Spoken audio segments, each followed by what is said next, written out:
من فکر میکنم که چند وقت دیگه وزیر کشور بشم. شایدم رئیس جمهور بشم، کسی چی میدونه؟ تا به حال چند بار به این افراد برخورد کردید که مرتباً توی تجسمات عجیب غریبی برای خودشون. بعد بهش میگی که رئیس جمهور؟ مگر تو تا به حال کار سیاسی انجام دادی؟ نه خب نکردیم، ولی من شنیدم که هر چیزی رو که تجسم کنیم بهش میرسیم. خب منم دارم تجسم میکنم. شما به اینجور آدم چی میگی؟ میگی تجسم میکنی؟ داری توهم میزنی مرد حسابی. چیزی مصرف کردی؟ اگر دوست داری بدونی که تفاوت بین تجسم و توهم چی هست و روش‌های علمی تجسم کردن رو یاد بگیری برای اینکه راحت‌تر و بهتر به اهدافت برسی و توهم نزنی برای اینکه ناامید بشی، دنباله ویدیو رو ببین. بهت کمک می‌کنه.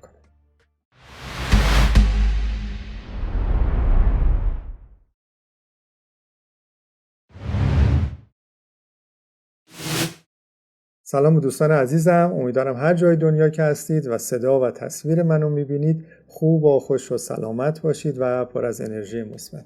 من سینا خردپژوه، مدرس و مشاور هستم. خیلی خوش آمدید به کانال سینا یونیورسیتی. من در این کانال در مورد موضوعاتی صحبت میکنم که معمولاً در دانشگاه‌ها کمتر صحبت میشه یا کمتر بهش توجه شده. همچنین تو این کانال تمام تجربیاتی که در بیش از 29 سال تدریس و مشاوره داشتم به صورت کاملا رایگان در اختیارت قرار میدم. پس اگر به این مطالب علاقه‌مند هستی میتونی که عضو کانال من بشی و از این ویدیوها استفاده کنی. یه پیشنهاد خیلی خوبم برات دارم. برای اینکه بهتر بتونی از این ویدیوها استفاده کنی، توصیه میکنم که تمام ویدیوها رو تا آخر ببین و اگر سوال خاصی هم برات پیش اومد حتما در قسمت کامنت ها بنویس. خیلی خوشحال میشم و با عشق تا جایی که بتونم به تمام سوالاتون جواب میدم. خب بریم سراغ ویدیوی امروزمون که در مورد تجسم کردن هست و تفاوت اون با توهم زدن. تجسم کردن یعنی چی؟ تجسم یعنی استفاده کردن از تصورات و تخیلاتمون برای آنچه که میخوایم تو زندگی بهش برسیم. یعنی چی؟ تجسم کردن یعنی اینکه تو میدونی که بهش میرسی. اعتقاد داری اون خواسته ای که میخوایی میتونی بهش برسی. الان داری تجسم میکنی که از چه راههایی سریعتر و راحتتر بتونی بهش برسی. تو این مسیر ایده های متفاوتی به ذهنت میاد، از افراد متفاوتی میری مشورت میگیری، کتاب های متفاوتی میخونی، ویدیوهای متفاوتی میبینی. همه این کارها برای این هستش که تو راحتتر و بهتر بتونی به اهدافت برسی. این یک تجسم درست هست، یک تجسم خلاق هست. بذارید براتون مثال بزنم. فرض کنید که میخواید شما کسب و کار خودتون رو گسترش بدید. دارید فکر میکنید که از چه ایده هایی استفاده کنید برای اینکه کسب و کارمو گسترش بدم. با کیا صحبت کنم؟ کیا نظرات بهتری دارن؟ ازشون بپرسم برای اینکه بتونم کسب و کارمو گسترش بدم. تو این مسیر اگه یه نفر بیا ازت بپرسه که این چیزایی که داری فکر میکنی کی بهش میرسی؟ میگه نمیدونم، من یه سری ایده ها به ذهنم میاد، در موردشون کار میکنم، با دیگران صحبت میکنم، کم کم و آروم آروم کسب و کارمو گسترش میدم تا در نهایت اون هدفم برسم. ببینید چقدر قشنگ تجسم و خلاق. یه چیزی فکر میکنی، داری کار میکنی، آروم آروم نشونه هاشو میبینی، یه سری چیزها بهت گفته میشه، عمل میکنی تا در نهایت به کل هدفت میرسی. از اهداف کوچیک کوچیک شروع میکنی و در نهایت به کل اون هدفت میتونی که برسی. حالا توهم زدن چی هست؟ توهم زدن یعنی این که تو میدونی به این خواسته نمیرسی. خیلی با تو فاصله داره. میگه حالا تو ذهنمون یه چیزایی در موردش ببینیم، حداقل بتونیم خودمون رو راضی کنیم. مثل چی؟ طرف میاد تو جلسه مشاوره به من میگه که فکر میکنم که تا 6 ماه آینده من یه ماشین فراری داشته باشم. من بهش میگم اوکی، خیلی قشنگه، به تبریک میگم، برات آرزوی موفقیت میکنم، ولی به من بگو که آیا در حال حاضر یک ماشین معمولی داری؟ در حال حاضر ماشین چی داری که میخوای گسترشش بدی به فراری برسی؟ میگه نه آقا، ما که در حال حاضر دوچرخه هم نداریم، ولی میدونم تا 6 ماه آینده من فراری دارم سوار میشم. من میگم چطوری به این نتیجه رسیدی؟ میگه من تجسم میکنم. من شنیدم که هر چیزی رو که تجسم کنم بهش میرسم. منم مرتبا در طول روز دارم تجسم میکنم، روی ذهنم کار میکنم و میدونم که تا 6 ماه آینده یک اتفاقات شگفت‌انگیزی در زندگی من میفته. من بهش میگم عزیز من، این تجسم کردن نیست، این توهم زدنه. میگه چرا؟ میگم چون خیلی فاصله داری با هدفی که میخوای. تو هنوز به قول خودت دوچرخه هم نداری، بعد چطوری میخوای تا 6 ماه آینده فراری سوار شی؟ گذشته از اون زمانی رو که برای خودت در نظر گرفتی خیلی کمه. تو میتونی به این هدفت برسی در صورتی که یه بازی زمانی بزرگتری رو برای خودت در نظر بگیری. از اهداف کوچیک‌تر شروع کن، وسایل ارزونتری رو بیا بخر، یه سری کارا رو انجام بده، یه سری ایده ها بهت گفته میشه، کم کم ان شاءالله به فراری هم میرسی. پس ببینید چقدر متفاوت هست بین تجسم کردن و توهم زدن. کسی که تجسم میکنه میدونه که از چه راههایی باید بره برای اینکه به هدفش برسه، ولی کسی که توهم زده نمیدونه باید چیکار کنه، فقط یه چیزی رو داره فکر میکنه. این دوتا با هم کاملا متفاوتن. ببینید دوستان، تمام چیزهایی رو که ما میخوایم بهش برسیم قبل از هر چیز باید توی ذهن خودمون مجسمش کنیم. تا تجسمی نباشه هدفی صورت نمیگیره. بذارید یه مثال براتون بزنم. خیلی چیزهایی رو که ما در حال حاضر داریم یک زمانی توی فکرمون بود که داشته باشیم. اگه کتاب 20,000 فرسنگ زیر دریا از ژول ورن خونده باشید، میبینید که در اون زمان داشته به این مسئله فکر میکرده یه وسیله عجیب غریبی وجود داره که شما باهاش میری زیر آب، زیر اقیانوس‌ها و اونجا میتونی که ماها زندگی کنی. ولی ما الان در حال حاضر اینو داریم. زیر دریایی ها این کار رو دارن انجام میدن. زیر آب حرکت میکنن، خیلی هم راحت، شاید چندین هزار نفر هم ماها تو این زیر دریایی دارن زندگی میکنن و هیچ مشکلی هم ندارن. ولی اون زمانها فقط توی تجسمشون بوده. خیلی از چیزهایی که بشر اختراع کرده و بهش رسیده به همین حالت بوده. یه زمانی بهش فکر کرده، بعد از یه مدت یه سری راهها بهش گفته شده، انجام داده و به نتیجه رسیده. اون وسیله، اون کار یا اون شرایط رو در حال حاضر داره. حالا یه سوال پیش میاد و اون که ما به چیزهایی که میخوایم برسیم چند درصد کار ذهنی ما باید انجام بدیم و چند درصدش کار فیزیکی که بریم عمل کنیم. این سوالو خیلی وقت من توی کلاس‌ها از بچه‌ها میپرسم. جوابای متفاوتی میدن. بعضی از افراد میگن که 90% کار فیزیکی هست. 10% شما فقط باید فکر میکنید. بعضیا برعکس میگن نه، 90% کار توی ذهن داره ایجاد میشه. 10% رو شما باید بریم اجرا کنیم. بعضیا 50-50 میگن 50% فیزیکی و 50% ذهنی. بذارید جواب صحیح رو من بهتون میگم. ببینید دوستان عزیز من، تا زمانی چیزی توی ذهنتون نباشه شما کار فیزیکی چی میخوای انجام بدید؟ در مورد چی اصلا میخوای کار کنید؟ این در مورد همه مسائل صادقه. بذارید یه مثال براتون بزنم. شما میخواید از خونه خودتون حرکت کنید و یه مسیر رو برید. چه کار انجام میدید؟ توی ذهنتون فکر میکنید که من این راهها رو میرم، این مسیرها رو میرم تا در نهایت بهش میرسم. حالا در طول مسیر، در حالی که دارید حرکت میکنید، یه جای وسط راهو بستن. دارن بنایی انجام میدن، دارن جاده رو میسازن یا هر کار دیگه. پلیس هم به شما میگه از این مسیر نمیتونی بری. مسیر رو تو عوض کن، از یه راه دیگه برو. چه اتفاقی برای شما میفته؟ ذهن شما بلافاصله یه مسیر دیگه برای شما درست میکنه. از اونجا برو، از اونجا برو، از اونجا برو. آیا شما در اینجا باز میگن کار فیزیکی انجام میدید؟ میگید نه، من تو خونه زمانی که حرکت کردم گفتم که من از این مسیر میرم، فرمونم همینجوری میگیرم، تا آخرش هم همینجوری میرم. به من ربطی نداره شما این وسط دارید جاده درست میکنید. این کارو نمیکنید که. شما حتما این مسیر جدید تعیین میکنید. این مسیر رو کی برای شما تعیین میکنه؟ این مسیر رو ذهن شما برای شما تعیین میکنه. بعد از اینکه ذهن شما برای شما تعیین کرد، اون موقع مسیر برای شما اجرا میشه و شما میری عمل میکنید. پس بیشتر کار به صورت ذهنی است. بعد بر اساس کار ذهنی شما میری کار فیزیکی انجام میدید. حالا این به این دلیل نیستش که ما فقط باید که کار ذهنی انجام بدیم یا بشینیم توی خونه هیچ کاری نکنیم، فقط روی ذهنمون کار کنیم. این میشه همون توهم زدن.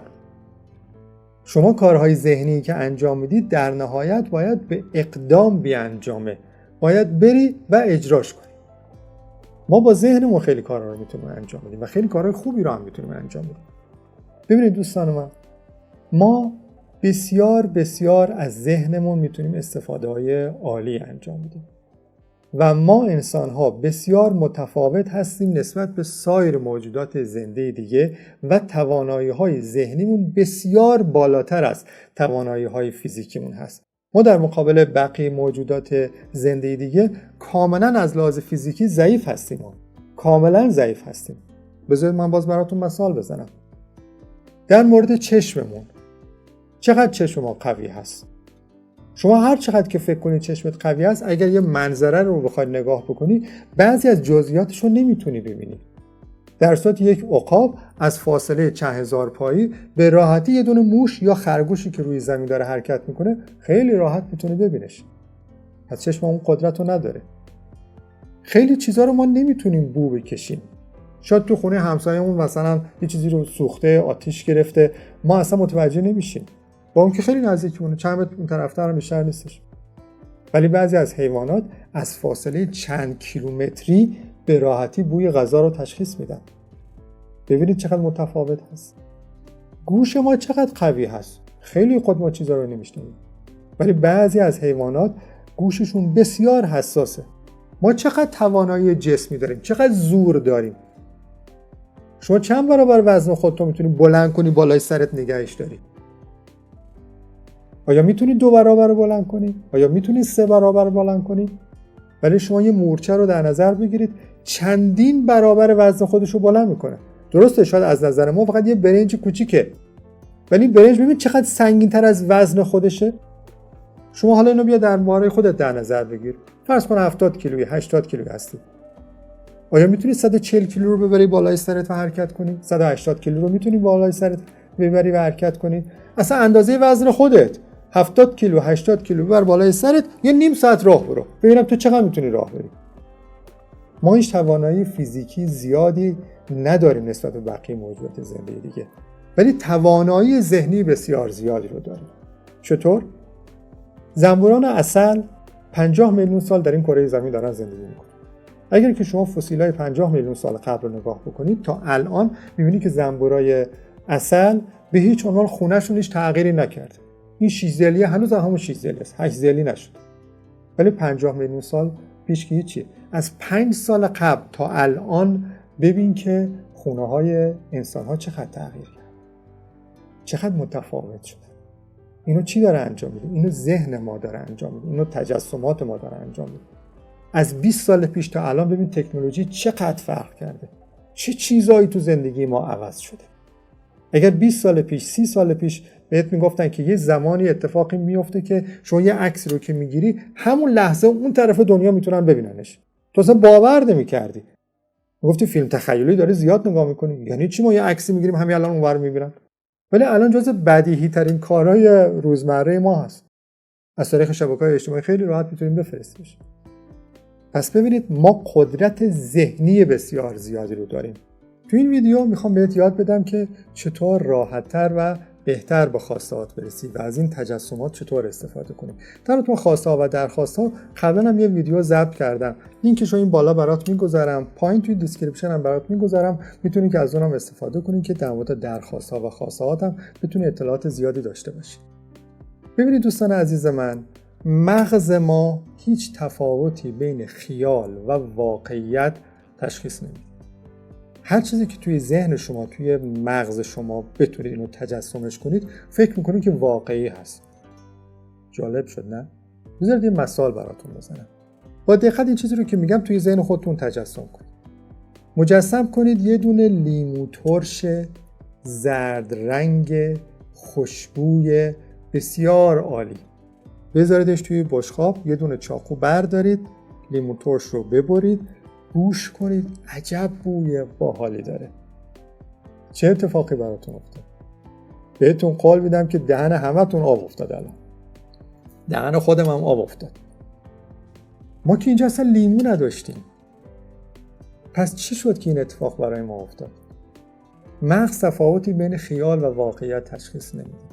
چیزهایی رو که شما دارید تجسم میکنید، سیستم عصبی بلافاصله پیغام میده به بزاق شما که شروع کنه ترشح کردن. یه لیمو الان اینجا وجود داره، خیلی آبدار و خوشمزه است. این اتفاق برای شما میفته. پس بنابراین چیزهایی رو که تجسم میکنید به صورت واقعیت براتون ایجاد میشه، به شرطی که همونطور که قبلا هم بهتون توضیح دادم توهم نزنی ها، تجسم باشه، تجسم اهدافت، چیزهایی که بتونی بهش برسی، چیزهایی که با سعی و تلاشت بتونی بهش برسی، نه چیزهای عجیب غریبی که برای خودت داری در نظر میگیری. این دوتا کاملا با هم متفاوت هستن. برای اینکه حالتهای تجسم کردن بهتر براتون جا بیفته، بذارید یه چند تا نمونه بهتون میگم.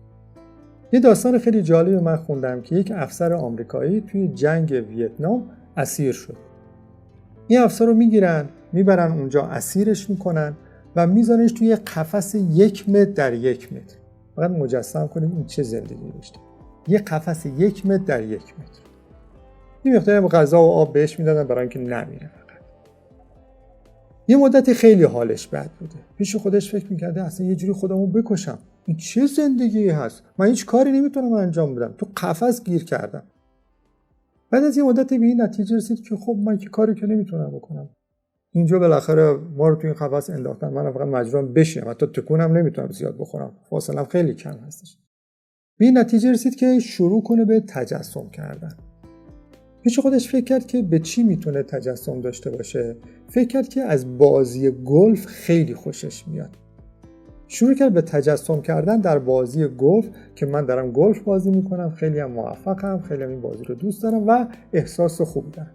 به قدری در این تجسمات خودش غرق میشد که بعضی موقع براش غذا میوردن یادش میرفت بخوره و باز دوباره مجددا غذاها رو میبردن. این مسئله ادامه پیدا میکنه و هر روز و هر شب این تجسمات رو داشته برای خودش انجام میداده. بعد از این مدتی جنگ تموم میشه. دقت کنید که این آدم به گلف علاقه داشته، یعنی که قبلا گلف بازی میکرده، بلد بوده. الان داره تجسم میکنه که گلف داره بازی میکنه. بعد از این مدتی جنگ تموم میشه و برمیگرده به کشور خودش. این آدمی که فقط توی تجسمش داشته گلف بازی میکرده، رکوردهایی رو در گلف به جا میگذاره که غیر قابل باوره. هیچکس باورش نمیشد که این عالی بتونه گلف بازی کنه.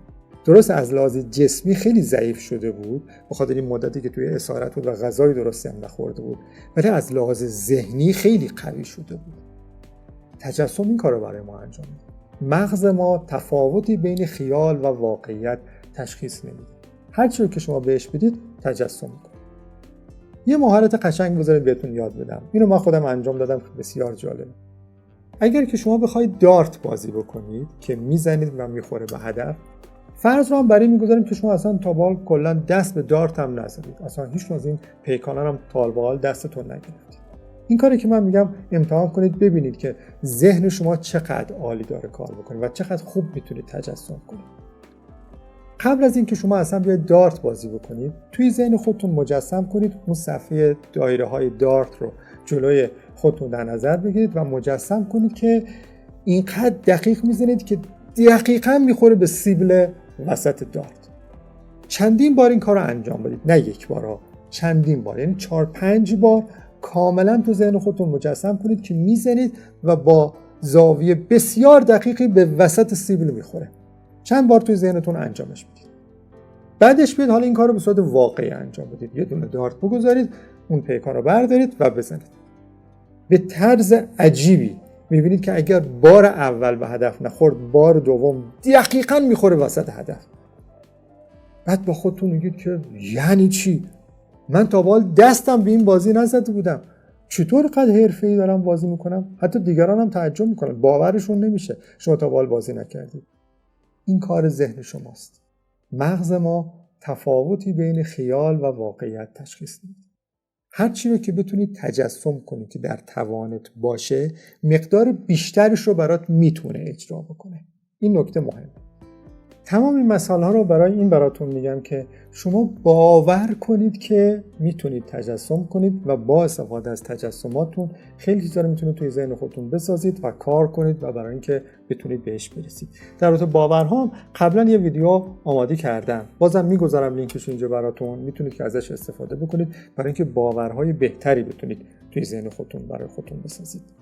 حالا بیایید در مورد یک قانون بسیار مهم باهاتون صحبت بکنم به نام قانون 68 ثانیه. و اونم این هستش که اگر بتونید ذهن خودت رو 17 ثانیه روی چیزی متمرکز کنید و فقط به همون فکر کنی، مقدار بسیار زیادی از اون تجسم شکل میگیره. اگر اینو بیایی 4 برابرش کنی و به عدد 68 ثانیه برسونی، تا حدود زیادی دیگه اون تجسم تو ذهن تو ثبت شده و راهاش بهت گفته میشه. حالا فقط باید اقدام کنی بری برای اینکه راحت بهش برسی. ممکن بگید که چقدر جالبه، 17 ثانیه 68 ثانیه که اصلا چیزی نیست، ما راحت تجسم میکنیم. در صورتی که اینطور نیست. ذهن ما بسیار فرار هست. یعنی همین الان که من دارم با شما صحبت میکنم، ذهن شما چندین بار جای متفاوت رفته و برگشته. پس بنابراین بسیار مهمه که بتونید ذهنتو متمرکز کنید و فقط در مورد همون موضوع فکر کنید. هر چقدر بتونید تمرکز قوی‌تر و بهتری در این تجسمات داشته باشی، راحت‌تر و بهتر بهش میرسی. یعنی راه‌های بهتری بهت نشون داده میشه برای اینکه بتونی از ایده‌های بهتری استفاده کنی. خب حالا ممکنه که شما بگید که آیا تمرینی چیزی هم برای این تجسم کردن وجود داره که ما بتونیم راحت‌تر تجسم کنیم؟ بله هست، بهتون میگم. یکی از تمرینات بسیار جالب برای تجسم کردن این هستش که شما زمانی که چیزی رو تجسم میکنید فقط نقطه پایانی رو ببینید. زمانی رو تجسم کنید که به اون هدفتون رسیدید و اونو داریدش در حال حاضر. یعنی خودتون در اون زمان ببرید، فرض کنید زمان حاله و فکر کنید که اونو در حال حاضر داریدش. تجسم رسیدن به قله رو داشته باشید. مجسم کنید که شما به اون هدف رسیدید. به طول مسیر و به چیزهایی که باعث میشه که چطور به اون هدفتون برسید اصلا توجه نکنید. دقت کنید دوستان، خیلی مهمه ها. به طول مسیر فکر نکنید. به چیزهایی که چطوری میتونه شما رو به اون هدف برسونه فکر نکنید. چون باعث میشه بهش نرسید. چون نمیدونید از چه راههایی برید. این باعث میشه که شما بهش نرسید. بذارید یه مثال براتون بزنم. شما میخواید یه کسب و کار جدید راه بندازید. پیش خودتون فکر میکنید که خب یه سری کارا رو بیام انجام بدم. بعد میاد فکر میکنید که خب من اگر که بیام این کار رو انجام بدم، بعد همه چیز گرونتر بشه، من نتونم اینو بخرم، خب چیکار کنم که خیلی بدتر میشه که ولش کن، اصلا نمیخوام این کار رو راه بندازیم، انجامش نمیدی. به طول مسیر فکر نکن. یا اینکه میخوای در یک رشته دانشگاهی موفق بشی، حالا داری فکر میکنی که من برای اینکه اون رشته رو بیام بگیرم چه کارهایی باید بکنم، چه مسیرهایی باید برم، چه درسایی رو باید بخونم. اوه چقدر سخت، وای من اصلا نمیتونم. انجامش نمیدی، ناامید میشی. خودتو مجسم کن که در اون رشته موفق شدی و به اون نتیجه رسیدی. اینکه چطوری بهش میرسی کاری نداشته باش. در طول مسیر آرام آرام بهت گفته میشه همون کارا رو انجام بده. ولی اگر بخوای که طول مسیر رو به نگاه کنی، به هیچ عنوان بهش نمیرسی. در فیلم راز یک حرف بسیار جالبی میزنه. میگم شما از اینجا میخواید برید به یه مقصد دیگه، با ماشین حرکت میخواید بکنید، شبم هست. شما زمانی که چراغای ماشینتون رو روشن میکنید فقط 100 متر جلوتون رو میبینید، بیشتر نمیبینید.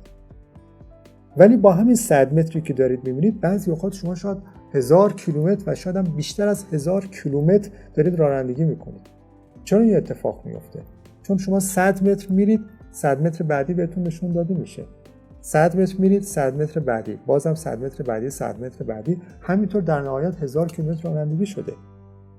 در مورد رسیدن به اهداف هم همینطوره. شما یه سری قدم‌ها رو بردارید، یه سری تجسمات رو بردارید، یه سری کارا رو میرید انجام میدید، یه سری نتایج میرسید، یه سری کارا دیگه رو به این نتیجه میرسید که الان باید برید به این شکل انجام بدید. باز میرید انجام میدید، بهش میرسید، بعداً با یه سری کارهای دیگه. پس به طول مسیر فکر نکنید. تجسم کنید که بهش رسیدید و از رسیدن به اون هدفتون لذت ببرید. نکته مهمی رو که باید در نظر داشته باشید اینی که چیزهایی رو که میخواید بهش برسید توی ذهنتون مجسم کنید، نه چیزهایی که دوست ندارید داشته باشید. اینو مادرها خیلی بهتر میفهمن که من چی میگم. اگر بچه‌تون یه رو دیر بیاد، تو ذهنتون هزاران فکرای عجیب غریب میکنید. نکنه بچه رو دزدیدن، نکنه رفته زیر ماشین، الان چیکار کنیم؟ چرا فکر بد میکنی؟ بگو بچه سرگرمه تو خیابون داره بازی میکنه با دوستای، سرگرم حرف زدنه، نگاه نکرده به ساعت، یادش رفته. چیزای خوب رو تجسم کن. میخواد وارد یه رابطه عاطفی بشه، تو جلسات مشاوره خیلی میگم بعد من میگه که خب اگر که من برم خواستگاری قبول نکنن چی؟ اگر بگن کارت اینجوریه چی؟ اگر بگن کارم اونجوریه چی؟ خب میگم چرا داری اینا رو به تجسم میکنی؟ خب میره همینا رو هم بهت میگن که. میگه خب بس چیکار کنم؟ میگم مجسم کن که وارد یه رابطه عاطفی شدی، اتفاقا داری لذت میبری از این رابطه. میگه خب حالا چه کارایی باید انجام بدم؟ میگم تو نمیخوای فکر کنی چه کارایی انجام بدی، تو اصول صحیح رو انجام بده. حالا در طول مسیر چه اتفاقایی میفته تو برای اینکه به هدفت برسی کاری نداشته باش، به جزئیاتش فکر نکن، چون انجامش نمیدی، سخت میشه برات. فکر کن که تو بهش رسیدی. چیزای خوب رو مجسم کنی، نه چیزهای بد رو. اگر یک کسب و کار میخواید مجسم کن که اون کسب و کار رو داری. مشکلاتی که در طول کسب و کار وجود میاد اصلا مجسم نکن. آقا ما مشتری داشته باشیم یا نداشته باشیم، اصلا امروز ممکن مثلا چند نفر نیان، خب اون قسط میده خونه میمونه که، اجاره خونه میمونه که. خب اگر به اینجور چیزا فکر کنی حالت بد میشه، احساست بد میشه، ناامید میشی، دیگه اون کارو انجامش نمیدی. پس چیزایی رو تو ذهن خودت مجسم کن که دوست داری که بهش برسی. نقطه پایانی رو در نظر بگیر. این بهت کمک میکنه که راحت‌تر و بهتر به اهدافت بتونی برسی. خب پس نتیجه میگیریم. برای اینکه به اهدافمون برسیم، اهدافمون رو توی ذهن خودمون کاملا واضح و روشن مجسم کنیم. بعدن هدایت میشیم که با توجه به چیزهایی که مجسم کردیم یه سری کارهای فیزیکی در رابطه با اهدافمون انجام بدیم که خیلی سریع و راحت بتونیم که بهش برسیم. دوم اینکه نقطه پایانی رسیدن به اهدافتون رو در نظر بگیر. به مسائلی که در طول مسیر وجود داره اصلا فکر نکن، چون نمیتونی دیگه انجامش بدی. نقطه پایانی رو در نظر بگیر و کاملا واضح و روشن مجسم کن که بهش رسیدی و از اون هدفت داری لذت میبری. سوم اینکه به مسائل و مشکلاتی که در طول مسیر برات پیش میاد اصلا توجه نکن. از همه اونها به عنوان یک درس و تجربه استفاده کن برای اینکه بتونی مسائلتو بهتر و راحت‌تر حل کنی. یکی از این تجربیات و مسائلمون چطور بتونیم بهتر استفاده کنیم قبلا هم باز یک ویدیو ضبط کردم، لینکشو برات میگذارم. از اون ویدیوها میتونی استفاده کنی که ببینی این مشکلات دشمن تو نیستن، دوست تو هستن، اگر بدونی که چطور میتونی ازش به بهترین حالت استفاده کنی. خب این ویدیو به نظرت چطور بود؟ اگر دوستش داشتی حتما لایک کن که به یوتیوب کمک کنی که این ویدیو رو به افراد بیشتری نشون بده. شاید اونها هم یه سری تجسمات دارن و نمیدونن چجوری باید ازشون استفاده کنن. اینجوری بهش کمک میشه. همچنین میتونی که اگر این ویدیو رو دوست داشتی برای دوستانت هم بفرستی. به اونها هم کمک میشه و اونها هم یاد میگیرن که چطور میتونن از تجسماتشون به بهترین حالت استفاده کنن و اگر هم که توهمی زدن درستش کنن، به تجسم تبدیلش کنن. اگر از این سبک ویدیوام خوشت میاد میتونی که در کانال من سابسکرایب کنی، اون دکمه زنگش هم اگر که بزنی نوتیفیکیشن برات میاد، هر زمان که من ویدیو جدیدی گذاشتم بهت خبر میده و میتونی بیای و از ویدیوهای جدید استفاده کنی. برای اینکه این تجسم کردن هم کاملا برات جا بیفته بهت پیشنهاد میکنم که این ویدیو رو چندین بار نگاه کن و تمریناتی رو که بهت گفتم با دقت انجام بده. اگر هم سوالی برات پیش اومد در قسمت کامنت ها میتونی که بپرسی. خیلی خوشحال میشم و تا جایی که بتونم به تمام کامنتاتون پاسخ میدم. در پایان ویدیوهای دیگه هم بهت معرفی میکنم که اگر دوست داشته باشید از اونها میتونی استفاده کنی. اونها بهت کمک میکنن. بهترین ها رو برای شما دوستان عزیزم آرزو دارم و امیدوارم هر جای دنیا که هستید همیشه خوب و خوش و سلامت باشید.